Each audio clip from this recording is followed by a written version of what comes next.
lunch time, amore. Time check tayo. Alas 12:30, amore. Kain na. Ako na, lo. Nakikitanggal yung kutsara, lo. Ayan. Ito na naman, amore. Ganun pa rin. Ang aming kaldero ay nandito pa rin sa ibabaw ng lamisa. Ayan. At tayo uulam na ng ating nilutong pinangat. Ayan.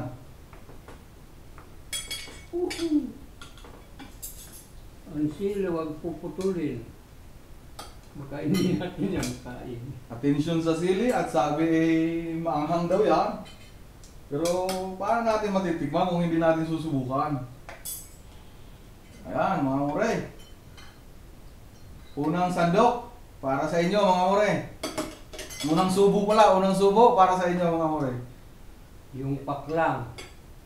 Saan man kayong sulok ng mundo, umagahan man, tanghalian, hapunan. Sandok na kayo ng pagkain amore, sabay tayong kumain.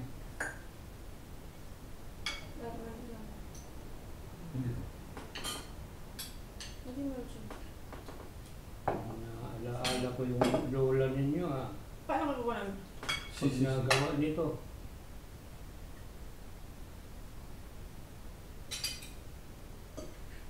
Baka may nagtatanong, amore, bakit kami tatatlo? Kulang ng isa. Ang aking amore ay... Ang aking amore ay nasa trabaho.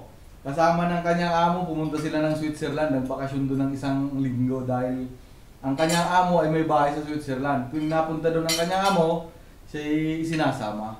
Kaya siya babalik pa, Miyerkules pa ng tanghali, mga amore ang balik noon. Kaya ito, kami-kami lang muna.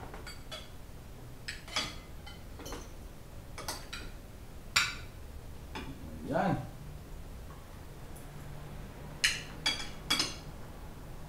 Lambot na amore yung dahon ng gabi.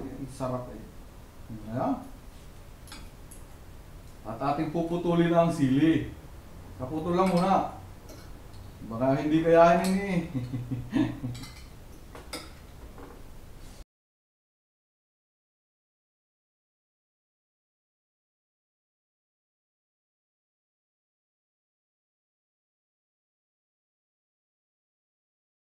As usual mga amore, tayo magkakamay.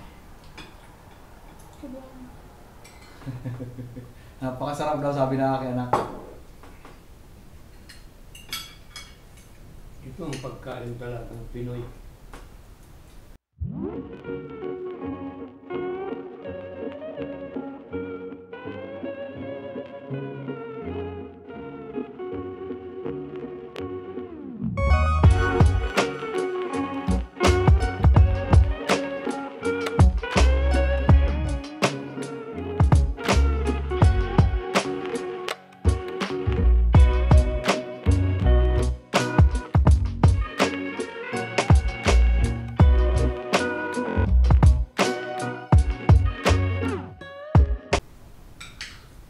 Tayo nasa Pilipinas, amore, sa mga ganitong ulam eh.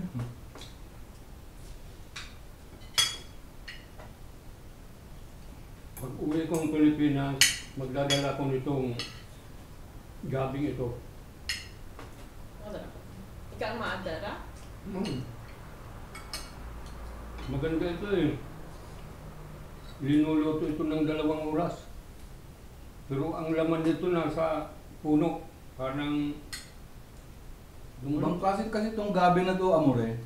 Ang gabi natin sa Pilipinas, na yung laman. pinalalaman, ang isang puno ay isa lang ang laman. Itong gabing ito, amore,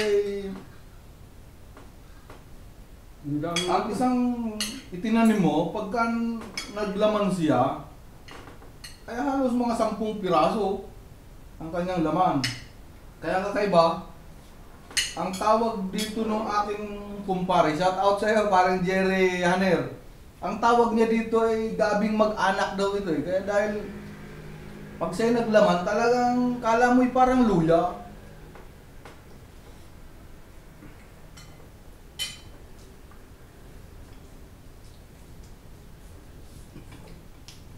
Iba dun sa gabi namin amin sa Bicol,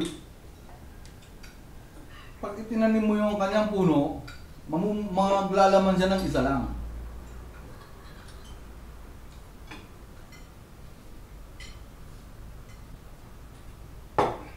Magkakaroon man siya ng sanga, pero yung kanyang sanga, Laman din doon. magkakalaman, pero meron na siyang ilalabas na dahon. Ito amore hindi eh. Ang laman niya parang luya, nasa ilalim, dikit-dikit. Pag linuto ang dahon, matagal, lutuin.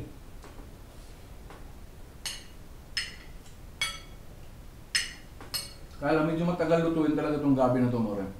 Kapag hindi mo naluto ng ayos, talagang makate. Nangangati sa lalamunan.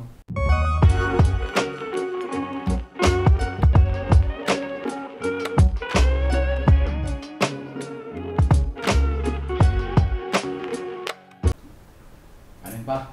Ano ko na? Surrender. Surrender na ako rin sa kanin. Tama na, huwag nang kadamihan ng kanin pa at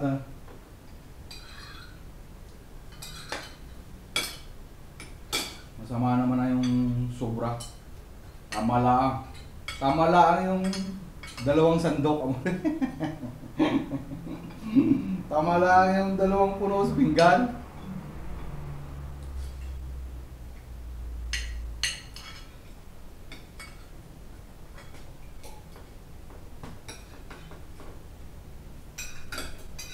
Sabi nung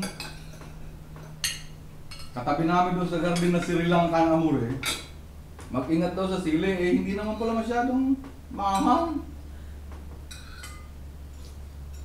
Parehas lang nung labuyo natin. Sabi nga sobrang anghang daw eh, kaya ako hindi ko dinurog doon sa ibabaw ng ating pagpapakulo. Huwag na tayong kumuha doon. Tama na ito. Masasayang naman kung kukuha pa tayo. Pagmula lang yan.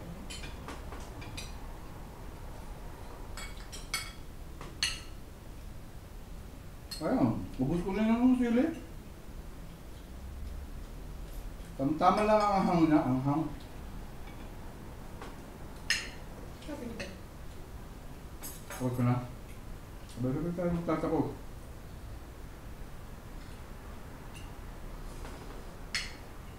Bago pa yan ito, oh.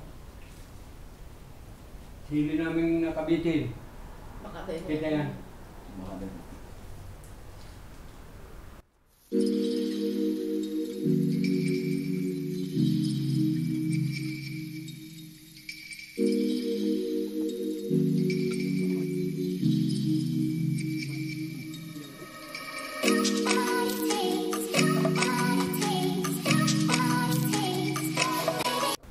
Malapit ang kanin natin.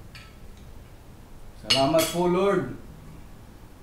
Kami binusog mo na naman. Maraming salamat.